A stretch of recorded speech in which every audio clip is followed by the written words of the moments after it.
As its name clearly implies, this battery also had a ceremonial role, where gun salutes would be given to visiting ships or dignitaries to mark a national holiday or to announce the news of an important victory.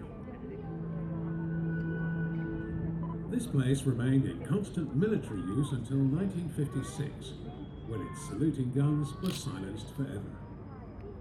After that time, its history gradually faded away, till 2004, when the battery was restored back to its former glory.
Good afternoon, ladies and gentlemen. Welcome to the saluting method. Thank you for joining us for the evening gun firing.